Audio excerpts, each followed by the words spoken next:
नमस्कार, माउन्टेन समाचारमा स्वागत छ। म सुजन चालिसे। नमस्कार, म सचिता बुढाथोकी। सुरुमा अहिलेसम्मका मुख्य समाचार।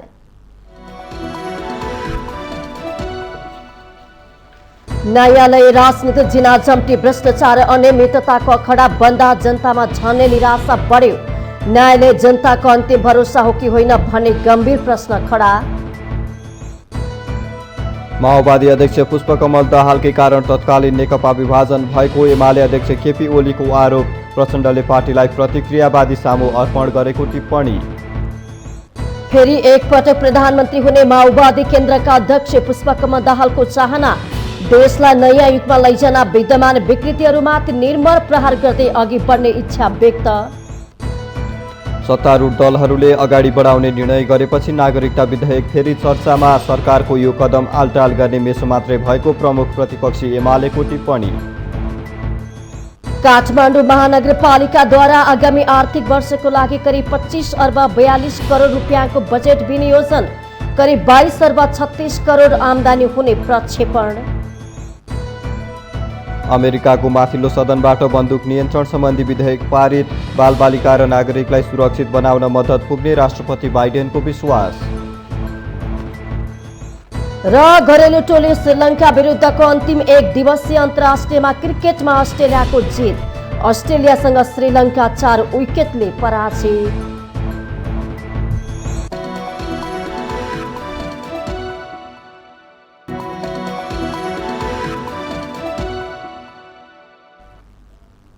अब समाचार विस्तारमा।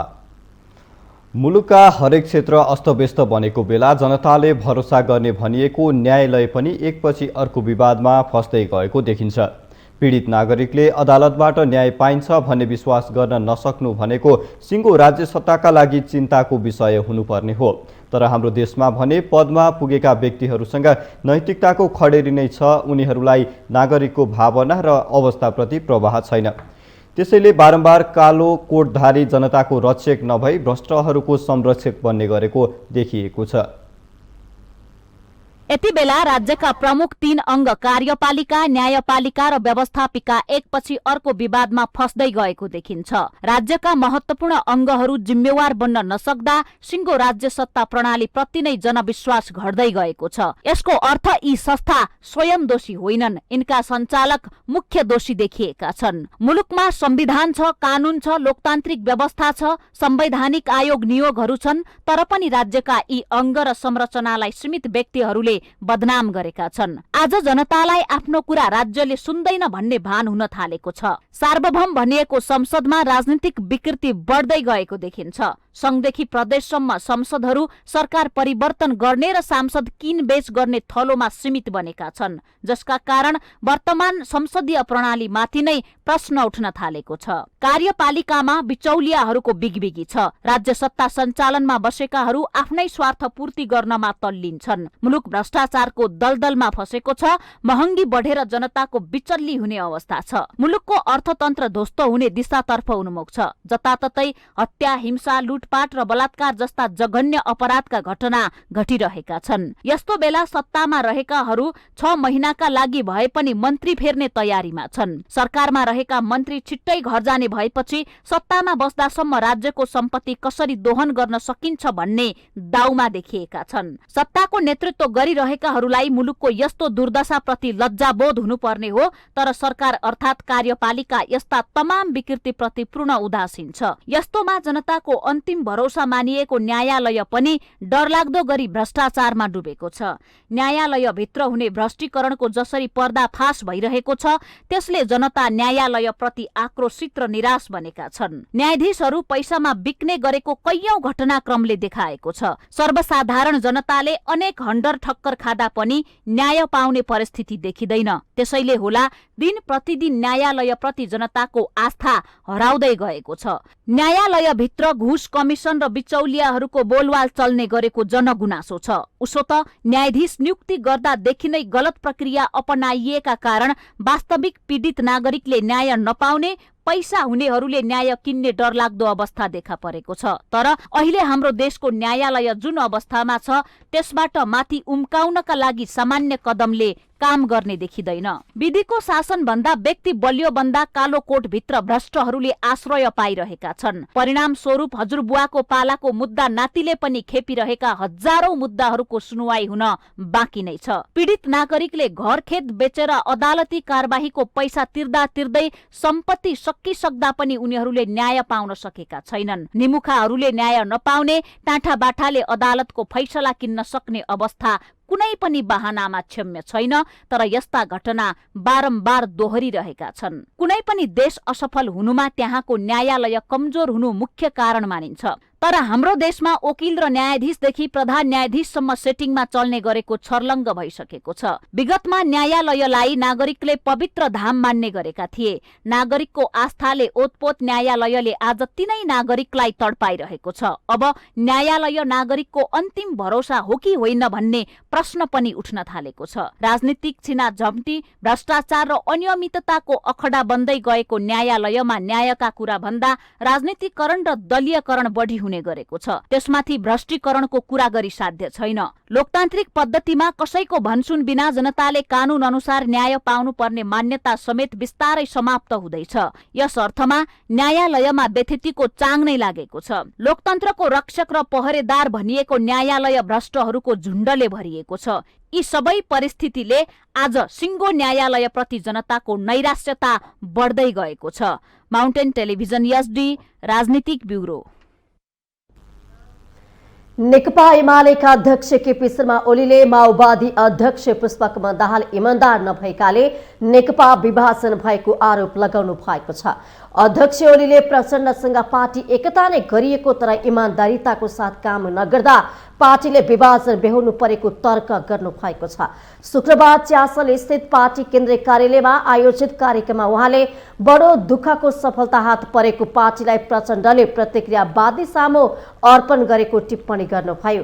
पार्टी एकताको बेला दिएको सिट संख्यालाई चरम दुरुपयोग गरेर प्रचण्डले आफूलाई साधारण सदस्यबाट समेत निष्कासन गरे पनि आफूले त्यसलाई जोगाएर अघि बढेको ओलीको दाबी छ।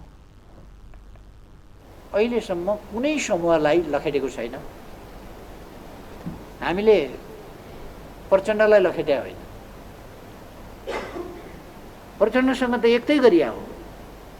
तर प्रचण्डले एकता गर्दा पनि इमान्दारीका साथ गर्नु भएन, एकताबद्ध रहँदा पनि इमानका साथ काम गर्नु भएन र बेइमानीपूर्ण ढङ्गले नै हट्नुभयो।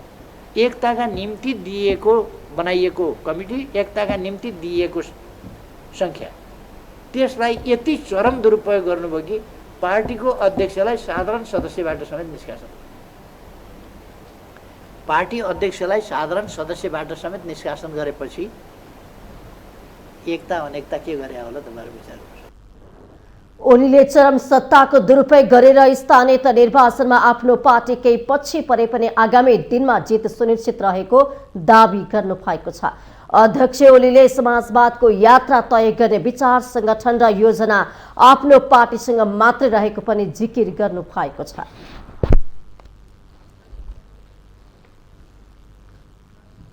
माओवादी केन्द्रका अध्यक्ष पुष्पकमल दाहालले फेरि एकपटक प्रधानमन्त्री हुने चाहना व्यक्त गर्नुभएको छ। नेपाल पर्वतारोहण संघले शुक्रबार काठमाडौँमा आयोजना गरेको कार्यक्रममा अध्यक्ष दाहालले नेपाल पर्वतारोहण संघले आशीर्वाद दिएको प्रसङ्ग उल्लेख गर्दै फेरि एकपटक प्रधानमन्त्री भएर देशलाई नयाँ युगतिर लैजाने चाहना व्यक्त गर्नुभएको हो। परिवर्तन ल्याउन आफूले नेतृत्वदायी भूमिका खेलेको भन्दै उहाँले मुलुकको नेतृत्व गर्न पाए देशका विद्यमान तमाम विकृतिहरूमाथि निर्मम प्रहार गर्दै अघि बढ्ने उल्लेख गर्नुभयो।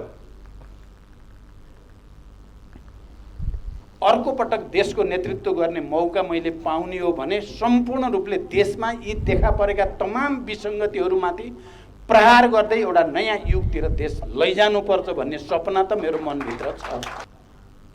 मुलुकमा देखिएको आर्थिक सङ्कटलाई टार्नका लागि पर्यटक क्षेत्र एकमात्रै भरपर्दो माध्यम भएको भन्दै अध्यक्ष दाहालले पर्यटन क्षेत्रमा देखिएको समस्या समाधान गर्नका लागि सरकारसँग पहल गर्ने प्रतिबद्धता समेत व्यक्त गर्नुभयो। यो एउटा त्यस्तो क्षेत्र हो जसले नेपालको आर्थिक समुन्नतिको यात्रालाई सहज गर्न सक्छ, योगदान गर्न सक्छ। हामी अहिले विदेशी मुद्राको जुन क्राइसिसतिर जाँदैछ देश भनेका छौँ, त्यसलाई समाधान गर्ने क्षेत्र पनि यो पर्यटन क्षेत्र नै हो, पर्वतारोहणको क्षेत्र नै हो। कार्यक्रममा नेपाल पर्यटन बोर्डका उपाध्यक्ष चन्द्र रिजालले पर्यटन बोर्डको पुनर्संरचना तत्काल गर्न सरकारसँग माग गर्नुभयो। उहाँले पर्यटन क्षेत्रलाई उद्योगको रूपमा विकास गरी त्यसलाई सहुलियत दिन पनि सरकारसँग पहल गरिदिन माओवादी केन्द्रका अध्यक्ष पुष्पकमल दाहाललाई पटक पटक आग्रह गर्नुभयो। हामी सर्वसम्मत छौँ। हामी सबैको एउटा एजेन्डा भनेको पर्वतीय पर्यटन, समग्र पर्यटनको विकासमा राज्यले पहिलो रूपमा हेरोस् भन्ने नै हो। यसमा तपाईको साथमा हामी छौँ। तपाईँ लिडरसिपको रूपमा हुनुहुन्छ। तपाईले डोर्याएर यो क्षेत्रलाई मात्र व्यवस्थित गराइदिनु भयो भने पनि तपाईलाई विश्व जनमानसले नि जय जयकार गर्नेछ।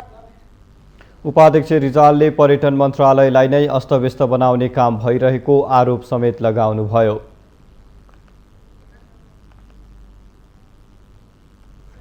नेकपा एकीकृत समाजवादीका अध्यक्ष माधव कुमार नेपालले पार्टीको निर्णय कार्यान्वयन गर्न मन्त्रीहरूलाई आग्रह गर्नु भएको छ। शुक्रबार बसेको पार्टीको पोलिट ब्युरोको बैठकमा बोल्दै अध्यक्ष नेपालले बहालबाला मन्त्रीहरूलाई फिर्ता बोलाउन पार्टीले गरेको निर्णय कार्यान्वयन गर्न मन्त्रीहरूलाई आग्रह गर्नु भएको हो। उहाँले शनिबारसम्ममा मन्त्रीहरू हेरफेर भइसक्ने पनि बताउनु भएको छ। बैठकपछि सञ्चारकर्मीहरूसँग कुराकानी गर्दै पार्टीका प्रवक्ता जगन्नाथ खतिवड़ाले अध्यक्ष नेपालले पार्टीको निर्णय परिवर्तन नहुने बताउनु भएको पनि जानकारी दिनु भएको छ।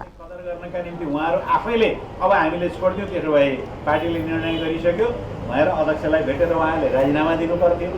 त्यो पनि नगरेर केही समय अल्झिएर बसिरहेको हुनाले अब उहाँहरूलाई या त देउबाजीले तत्काल अर्को शपथ ग्रहण गराउने तयारी गर्नुभएको छ। उहाँ त हिजो पनि तयारी गर्दै हुनुहुन्थ्यो।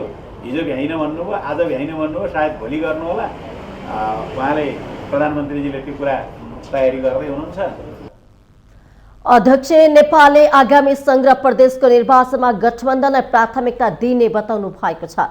उहाँले गठबन्धनले आफूलाई मुख्य एजेन्डा बनाएको नबनाएकोमा ध्यान दिने उल्लेख गर्दै देशका सबै निर्वाचन क्षेत्रहरूमा उम्मेदवारी दिने गरी तयारी गर्न नेता कार्यकर्ताहरूलाई निर्देशन दिनु भएको छ। पहिलेको जस्तो गठबन्धन मुख्य कुरा हो मात्र भन्दैन, गठबन्धनले हामीलाई मुख्य एजेन्डा बनाउँछ कि बनाउँदैन भन्ने कुरामा पनि उत्तिकै ध्यान दिन्छ र देशका सबै निर्वाचन क्षेत्रहरूमा आफ्नो उम्मेदवारी उठाउने गरी आफ्नो तयारी गर्न लाग्नु पर्दछ। तपाईँ कार्यकर्ताहरू लाग्नुहोस् भनेर पनि आह्वान गर्नुभएको छ।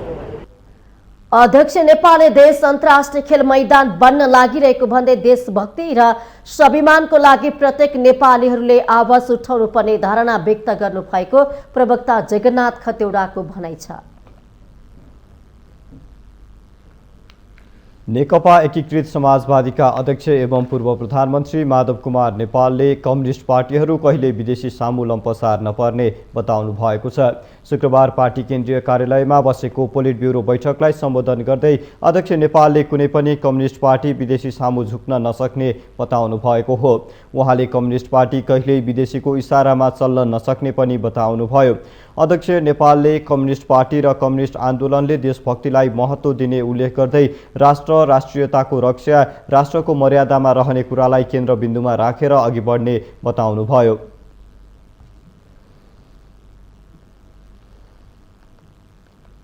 कम्युनिस्ट पार्टी र कम्युनिस्ट आन्दोलनले देशभक्तिलाई महत्त्व दिन्छ। विदेशीहरूको सामु लम्पसार पर्दैन, विदेशीहरूका सामु घोडा टेक्दैन, विदेशीहरूका इसारामा नाच्दैन, विदेशीहरूको स्वार्थमा चल्दैन र आफ्नो देश, आफ्नो राष्ट्र, राष्ट्रको हितको रक्षा, राष्ट्रको मर्यादा अभिवृद्धि गर्ने कुरालाई केन्द्रबिन्दुमा राख्छ। अध्यक्ष नेपालले पार्टीको पोलिट ब्युरो बैठकमा राजनीतिक र सांगठनिक प्रतिवेदन पेश हुने पनि बताउनुभयो। उहाँले कृषिको सम्बन्धमा बनेको नीति र तरिका अवलम्बन गरी त्यसको समीक्षा गर्न आवश्यक रहेको बताउनुभयो।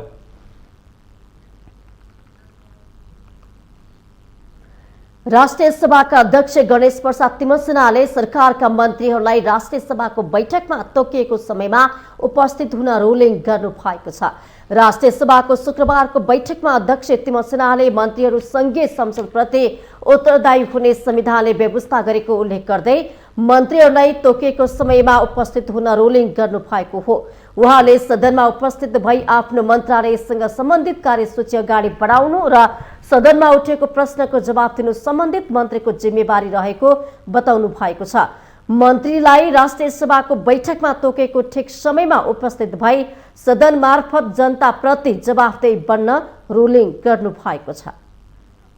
उपस्थित भई आफ्नो मन्त्रालयसँग सम्बन्धित कार्यसूची अघि बढाउन मद्दत गर्नु, सदनमा उठेका प्रश्नको जवाब दिनु सम्बन्धित मन्त्रीहरूको जिम्मेवारी हो। लोकतान्त्रिक प्रणालीमा सार्वजनिक जवाफदेहिताको विशेष महत्त्व हुन्छ। तसर्थ म नेपाल सरकारका मन्त्रीहरूलाई राष्ट्रिय सभाको बैठकमा तोकिएको ठिक समयमा उपस्थित भई सदन मार्फत जनताप्रति जवाफदेही बन्न रुलिङ गर्दछु। उहाँले लोकतान्त्रिक प्रणालीमा सार्वजनिक जवाफदेहिताको विशेष महत्त्व हुने टिप्पणी पनि गर्नु भएको छ।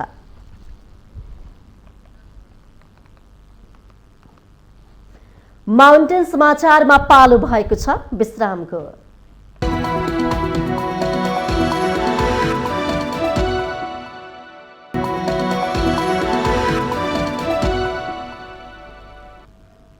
विश्रामपछि स्वागत छ। अब बाँकी समाचार। संसदको राज्य व्यवस्था तथा सुशासन समितिमा 2 वर्ष लामो छलफलपछि बल्ल बल्ल पारित भएको नागरिकता विधेयक फेरि चर्चामा आएको छ। 2075 साल साउन 22 गते संसदमा दर्ता भएको यो विधेयक सत्तारूढ दलहरूले संसदमा अगाडि बढाउने निर्णय गरेपछि फेरि चर्चामा आएको हो। प्रमुख प्रतिपक्षी एमाले भने सरकारको यो कदमलाई आलटाल गर्ने मेसो मात्रै भएको बताएको छ।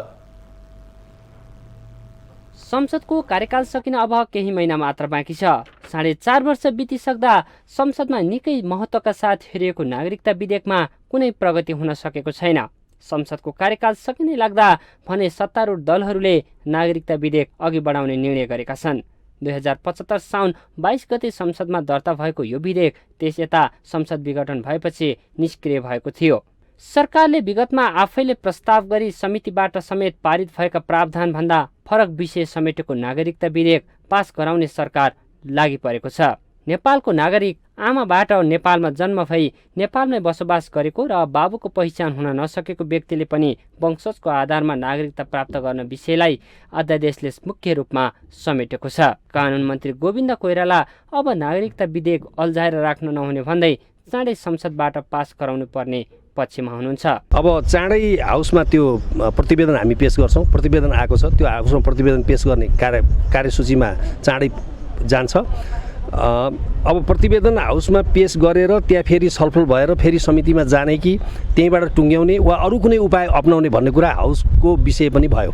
त्यो गभर्मेन्टको बिजनेस होइन, त्यो हाउसको बिजनेस भयो हुनाले त्यो चाँडै अब तपाईँहरू देख्नुहुन्छ। सहमति हुन नसकेर असहमतिका साथ प्रतिवेदन आएको छ। त्यसैले अब त्यो कन्टेन्टलाई डिसाइड गर्ने अथोरिटी चाहिँ हाउसलाई नै छ। हेर्नुहोस् होइन, प्रोसेसमा चाहिँ हामीले कुरा गरेर चाँडोभन्दा चाँडो त्यसलाई लिएर जाने मात्रै हो। संविधानको धारा 11(5)ले नेपाली वंशजको आधारमा नागरिकता दिने व्यवस्था गरेको छ। त्यस्तै बेचबिखनमा परेको, वैदेशिक रोजगारीमा बेचबिखनमा परेको, यौन शोषणमा परेर गर्भधारण गरेको नेपाली महिलाबाट जन्मिएका सन्तानलाई मध्यनजर गर्दै विदेशी भूमिमा जन्मिएको भए पनि आमासँग वंशजको नागरिकता छ भने सन्तानलाई नागरिकता दिने व्यवस्था संविधानले गरेको छ। संसदको कार्यकाल सकिने लाग्दा भने केही सत्ताघटक दलहरूले नागरिकता विधेयकमा चासो देखाएका हुन्। हटाउने भन्दा पनि अरू विषयवस्तु पनि संशोधनको विषयवस्तुलाई बहसको विषय बनाउन सकिन्छ, पछि पनि यसलाई बहसको विषय बनाउन सकिन्छ। तर तत्काल अहिले तुरन्तै जनतालाई नागरिकता दिने प्राथमिकताको विषयवस्तु भनेको बाबुआमा नागरिक भएको, नागरिकता प्राप्त गरेको तर सन्तानले प्राप्त नगरेको र जुन बच्चाहरू 16 वर्ष नागिसकेको बच्चाहरू हुनुहुन्छ उहाँहरूलाई नागरिकता दिनको लागि तत्काल कानुनलाई संशोधन गर्न आवश्यक भएकोले यो विषयले प्राथमिकता प्राप्त गरेको छ। संसदमा नागरिकता विधेयक अघि बढाउने निर्णय गरेपछि राजनीतिक दलहरूले विभिन्न टिक्का टिप्पणी गर्दै आएका छन्। प्रमुख प्रतिपक्षी दल नेकपा एमाले भने यसलाई चुनावी एजेन्डा मात्रै भएको संज्ञा दिएको छ। उहाँहरूले ल्याउँछौँ भन्नै पर्दैन, त्यो गलत कुरा हो। उहाँहरूले जो भनेको कुरै गलत हो। पार्लियामेन्टमा छ, पार्लियामेन्टमा तपाईँको चाहिँ प्रक्रियामा हालिदिने मात्रै हो। प्रक्रियामा हाल्न सरकारले ग्रिन सिग्नल दिनुपर्छ, त्यो कुरा। त्यसो भएको हुनाले तपाईँको चाहिँ त्यो प्रक्रियामा हालिदिने हो र पार्लियामेन्टमा अब हामी प्रतिनिधि सभाले त्यसलाई पास गर्छ, अगाडि बढाउँछ र नेकपा एमाले त्यसमा सकारात्मक छ र त्यो विधेयक त्यहाँ प्रतिनिधि सभाबाट पास भएपछि राष्ट्रिय सभामा जान्छ। समयको हिसाबले मलाई लाग्छ अब पारित गर्ने समय भ्याउँदैन जस्तो लाग्छ। वंशज र वैवाहिक अङ्गकृत नागरिकताका विषयमा तत्कालीन नेकपाकै अडानका कारण लामो समयदेखि संसदमा अल्झिएको नागरिकता विधेयकमा प्रतिपक्षी एमालेको निर्णय र रणनीति कस्तो होला भन्ने विषय महत्त्वका साथ हेरिएको छ। लामो समयपछि फेरि सदनमा पुगेको यो विधेयकमा आम चासो पनि बढेको छ। माउन्टेन टेलिभिजन एचडीका लागि क्यामेरामा केशव श्रेष्ठका साथमा बटुक राजगिरीको रिपोर्ट। काठमाडौँ महानगरपालिकाले आगामी आर्थिक वर्षको लागि कुल 25 अर्ब 41 करोड 96 लाख 96 हजार रुपियाँको बजेट विनियोजन गरेको छ। शुक्रबार महानगरपालिकाले आर्थिक वर्ष 79-80 को लागि कुल 25 अर्ब 41 करोड 96 लाख 96 हजार अनुमानित बजेट प्रस्तुत गरेको हो। आगामी आर्थिक वर्षको बजेट प्रस्तुत गर्दै महानगरपालिकाकी उपप्रमुख सुनिता डङ्गोले बजेट अन्तर्गत महानगरपालिकाको सञ्चित कोषमा जम्मा हुने 22 अर्ब 36 करोड 95 लाख 49 हजार र सामाजिक सुरक्षा भत्ता लगायत नेपाल सरकार, प्रदेश सरकार र जग्गा एकीकरण आयोजनाहरूबाट हुने आम्दानी स्थानीय सञ्चित कोष बाहेकको बजेटमा समावेश हुने कुल 3 अर्ब 5 करोड 1 लाख 47 हजार गरी कुल आगामी आर्थिक वर्षको लागि 25 अर्ब 41 करोड 96 लाख 96 हजार रुपियाँको बजेट ल्याइएको जानकारी दिनुभएको छ। उहाँले नेपाल सरकार र प्रदेश सरकारबाट प्राप्त हुने सशर्त अनुदानतर्फ 1 अर्ब 31 करोड 37 लाख 6 हजारको स्रोत सुनिश्चित भएको र आर्थिक वर्ष 79-80 को लागि 22 अर्ब 36 करोड 95 लाख 49 हजार आम्दानी हुने प्रक्षेपण गरिएको जानकारी दिनुभएको छ।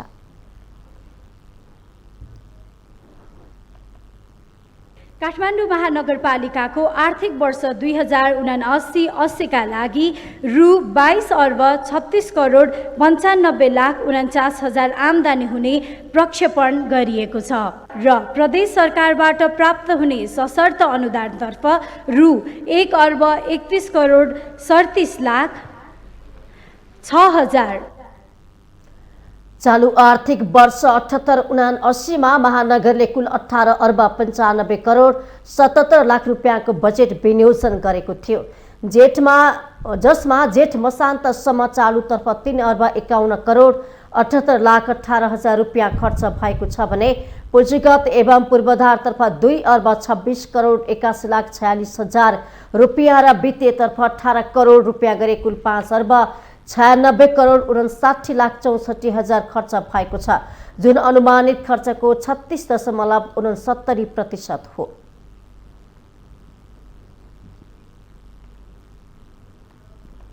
शुक्रबार अधिकांश स्थानीय तहले आर्थिक वर्ष 2079-80 को बजेट सार्वजनिक गरेका छन्। असार 10 गते अनिवार्य रूपमा बजेट ल्याउनु पर्ने भए पनि केही स्थानीय तहले भने बजेट सार्वजनिक गर्न सकेनन्। केन्द्र र प्रदेश सरकारकै सिको गरेर ल्याइएको बजेट कार्यान्वयनमा भने चुनौती देखिएको छ। देश सङ्घीय संरचनामा गइसकेपछि भएको दोस्रो स्थानीय तहको निर्वाचन पश्चात स्थानीय तहहरूले पहिलो बजेट स्वरूप आर्थिक वर्ष 2079-80 को बजेट सार्वजनिक गरेका छन्। स्थानीय सरकार सञ्चालन ऐन 2074 को दफा 71 र अन्तर् सरकार वित्त व्यवस्थापन ऐन 2074 को दफा 21 मा स्थानीय तहले प्रत्येक वर्षको असार 10 गते अनिवार्य रूपमा बजेट ल्याउनु पर्ने भए पनि व्यवस्थालाई उल्लङ्घन गर्दै केही स्थानीय तहले भने शुक्रबार बजेट सार्वजनिक गर्न सकेनन्। बजेट प्रस्तुत गरेका अधिकांश स्थानीय तहले संघीय र प्रदेश सरकारले जस्तै वितरणमुखी बजेट ल्याएको विश्लेषण भएको छ। बजेटमा आर्थिक, सामाजिक, कृषि, पशुपालन, भौतिक पूर्वाधार विकास, वातावरण तथा विपद व्यवस्थापन, संस्थागत विकास सुशासन, शिक्षा लगायतका विषय प्राथमिकतामा परेका छन्। स्थानीय तहहरूको बजेट कार्यान्वयनमा भने चुनौती देखिएको छ। विगतको अनुभवले पनि स्थानीय सरकार भनिने स्थानीय जनप्रतिनिधिहरू सत्ता र भत्तामा मात्रै सीमित भएको तीतो यथार्थ हामी सामु छ। हालै सम्पन्न भएको स्थानीय निर्वाचनबाट चुनिएका जनप्रतिनिधिहरूले आफू पद बहाली भएसँगै सबै घरधुरीलाई न्यूनतम निशुल्क बिजुलीदेखि ज्येष्ठ नागरिकको निशुल्क बिमा गरिदिने सम्मका घोषणा गरेका थिए। जनप्रतिनिधिले संविधानले दिएको अधिकारको प्रयोग गर्दै स्थानीय स्रोत साधनको उपयोगितामा जोड दिएर नीति तथा कार्यक्रम बनाउने भन्दा पनि लोकप्रिय बन्ने र चर्चा कमाउनमा केन्द्रित रहेर योजना बनाएको देखिएको छ।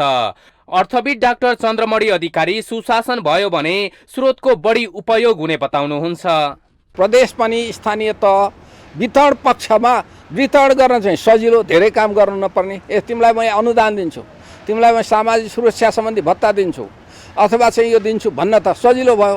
कतिपयले त बजेटै पनि आउनुपर्ने आज 10 गतेको दिन भने साउनसम्म पनि त्यो बजेट नल्याएका पनि स्थानीय तहहरू छन्।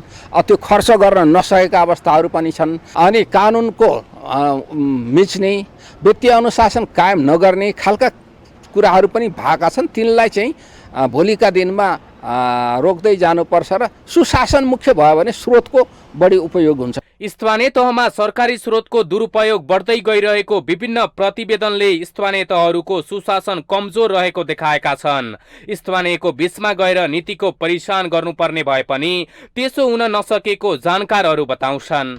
आफ्ना नीति कार्यक्रमहरूदेखि लिएर स्थानीय तहबाट गरिने जुन चाहिँ विधायकी अधिकारको कुरा छ, विधायन सम्बन्धी जो कामहरू छ त्यस सम्बन्धमा थप चाहिँ स्थानीय तहको आवश्यकता, स्थानीय जनताको आवश्यकता र तिनीहरूको प्रायोरिटीका विषयमा जुन हिसाबबाट चाहिँ तपाईँको के छ भन्दाखेरि आवश्यकताको पहिचान गर्ने अथवा नीतिको पहिचान गर्ने र नीतिका अल्टरनेटिभ नीतिहरू हुन सक्छन् एउटै विषयमा पनि तिनीहरूको चाहिँ पहिचान गरेर अझ जनताको बीचमा गएर अध्ययन खोजका साथ जुन गरिनुपर्ने कामहरू हो त्यो कुराहरू चाहिँ हुन सकिरहेको अवस्था छैन। त्यसो त सबै तहले बजेटमा राम्रा योजना ल्याउने तर कार्यान्वयन हुन नसक्ने तितो यथार्थताका बीच आएको स्थानीय सरकारको बजेटले जनतालाई छुन सक्नुपर्छ। संघीयताको औचित्यमाथि प्रश्न उठिरहेका बेला आएको स्थानीय तहको बजेटले गाउँ गाउँमा सिंहदरबारको महसुस गराएको खण्डमा मात्र नीति तथा कार्यक्रमसँगै बजेटले सार्थकता पाउनेछ। नभए आम नागरिकमा स्थानीय तहका जनप्रतिनिधि सेवक नभएर शासक भएको सिद्ध हुनेछ। माउन्टेन टेलिभिजन एसटीका लागि क्यामेरामा प्रदीप घलानको साथमा नवराज पौडेलको रिपोर्ट। माउन्टेन समाचारमा पालो भएको छ विश्रामको।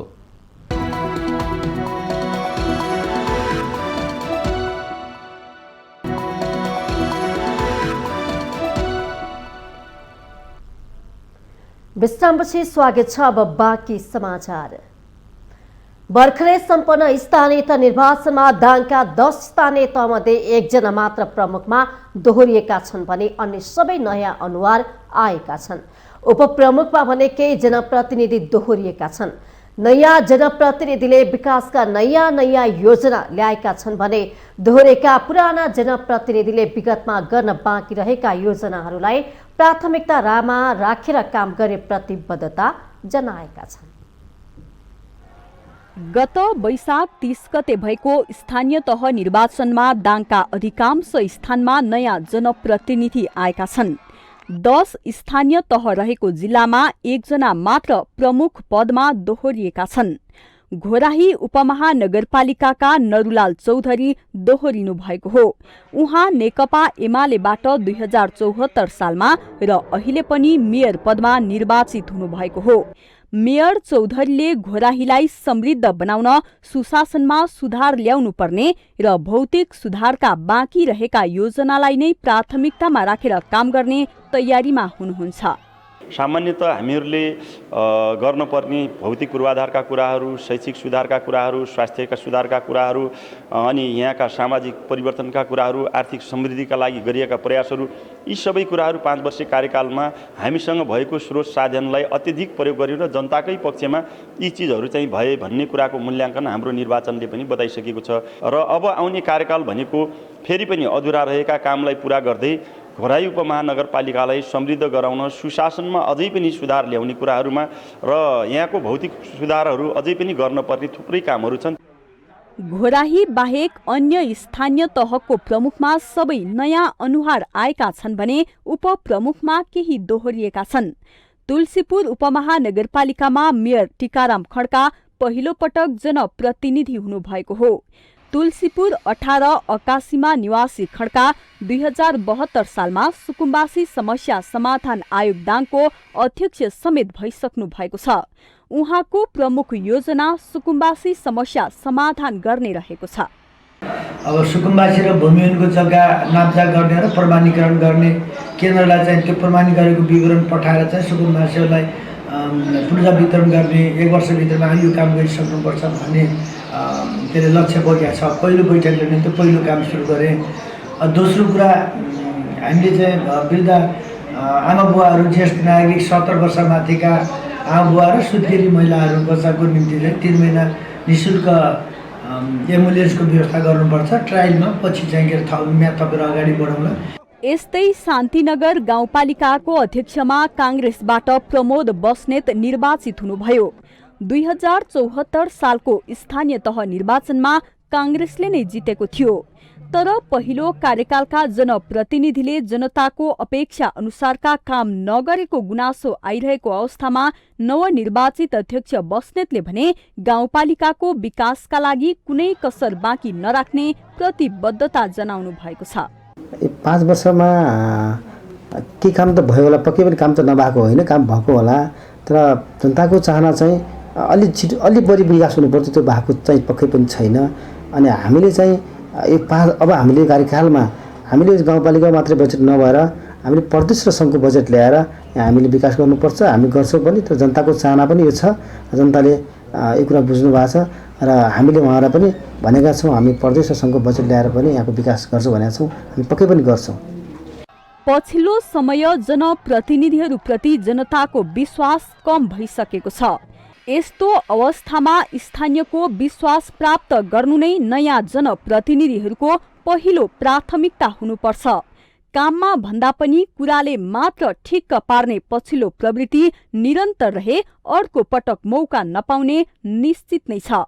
माउन्टेन टेलिभिजन HD का लागि दाङ सहकर्मी विकास डाँगीको रिपोर्ट।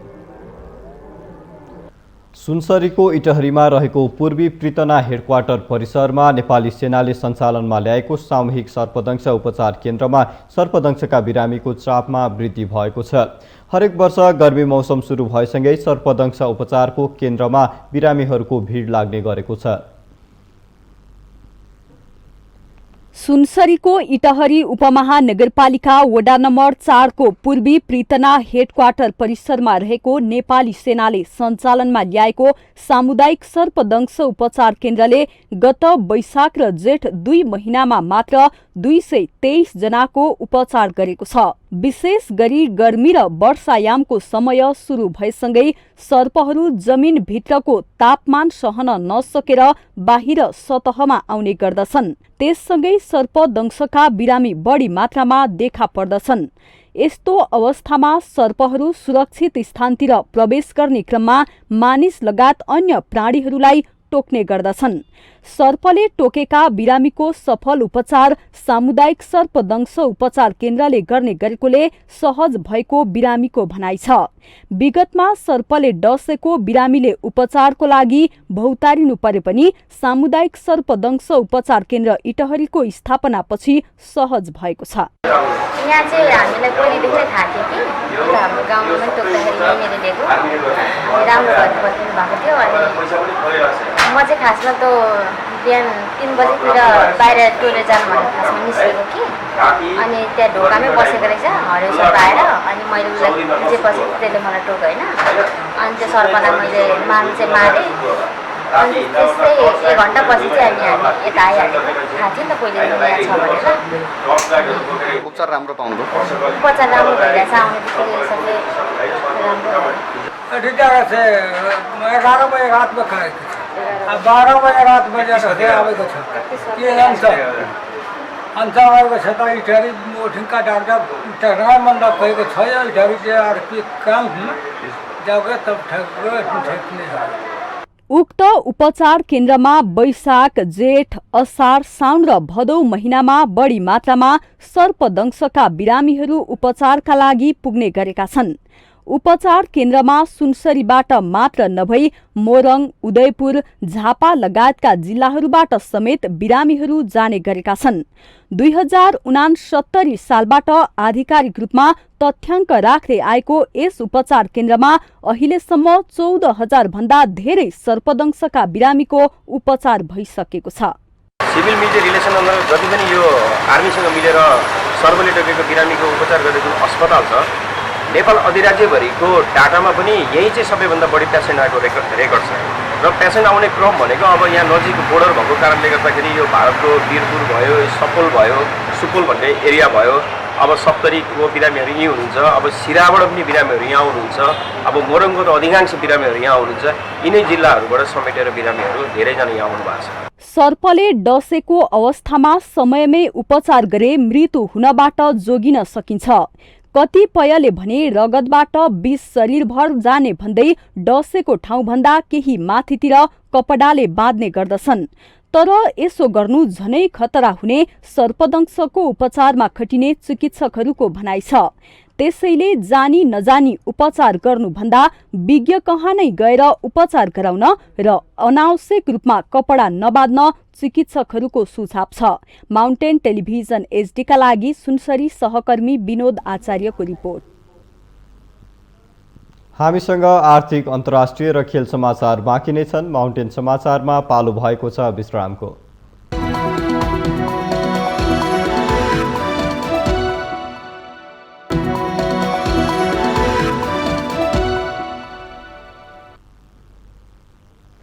विश्रामपछि स्वागत छ। अब पालो आर्थिक समाचारको।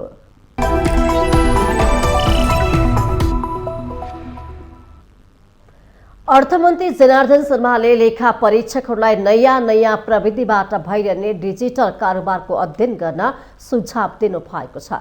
शुक्रबार नेपाल चार्टर एकाउन्टेन्ट संघ एक्यानको 37औं वार्षिक साधारण सभालाई सम्बोधन गर्दै अर्थमन्त्री शर्माले नयाँ प्रविधिबाट हुने डिजिटल कारोबार बढ्दै गएको भन्दै लेखा परीक्षकहरूलाई त्यसको अध्ययन गर्न सुझाव दिनु भएको हो। उहाँले डिजिटलबाट हुने सबै कारोबारको अध्ययन गर्न आवश्यक रहेको पनि स्पष्ट पार्नु भएको छ। युग नै डिजिटलमा जाँदैछ।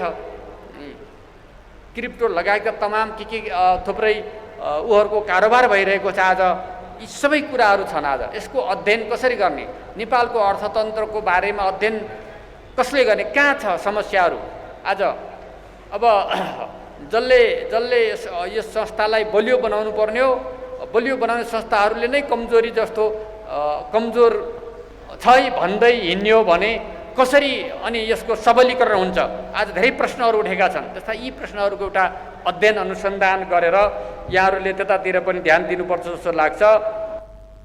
मन्त्री शर्माले लेखा परीक्षणमा नै समस्या रहेकाले सरकारको ठूलो रकममा बेरोजु बढ्दै गएको गुनासो गर्नुभयो। लेखा परीक्षणमा समस्या हुँदा एकपछि अर्को बेरोजु थुप्रिँदै गएको उहाँको दाबी छ। सरकारको ठुलो बेरोजु एकपछि अर्को बेरोजु थुप्रिँदै गइरहेको छ। हाम्रो यो यसैको समस्या हो, त्यो एकाउन्टकै समस्या हो। त्यसलाई सही ढङ्गले समयमा निरूपण नगर्दा, समयमा त्यसको अडिट नगर्दा, समयमा त्यसलाई व्यवस्थापन नगर्दाका समस्याहरू रहेका छन्। थुप्रै बेरोजुहरू आज को भार राज्यले बोक्नु परेको जो अवस्था छ। महालेखा परीक्षक टङ्कमणि शर्मा दङ्गाले यो वर्षदेखि सरकारका सबै अडिटहरू अनलाइन प्रणालीबाट नै गरेकाले कर्मचारीमा नयाँ प्रविधिको ज्ञान अभावको कारण समस्या देखिएको टिप्पणी गर्नु भएको छ। अब नयाँ प्रविधिको ज्ञानसिप सबै लेखा परीक्षकहरूले लिएर क्षमता अभिवृद्धि गर्न आवश्यक रहेको उहाँको भनाइ छ।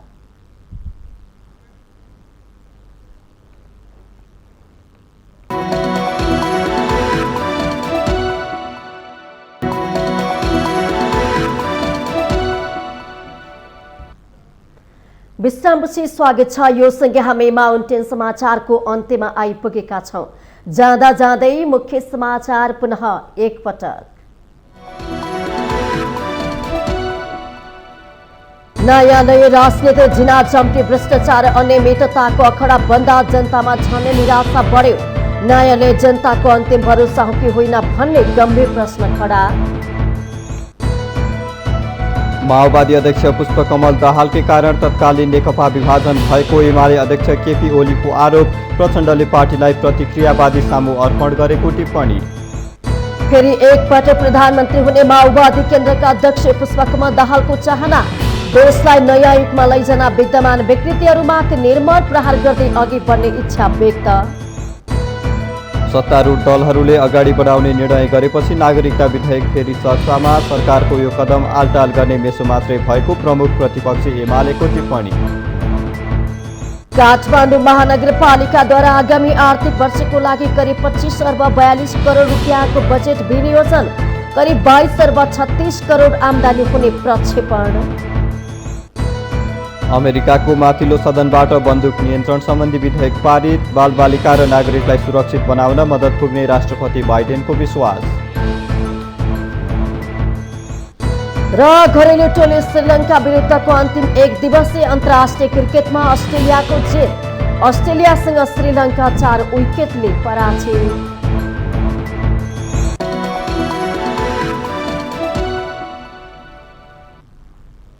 माउन्टेन समाचार अहिलेलाई सकियो। सत्य, तथ्य र निष्पक्ष समाचारका लागि माउन्टेन टेलिभिजन HD हेर्दै रहनुहोला। नमस्कार।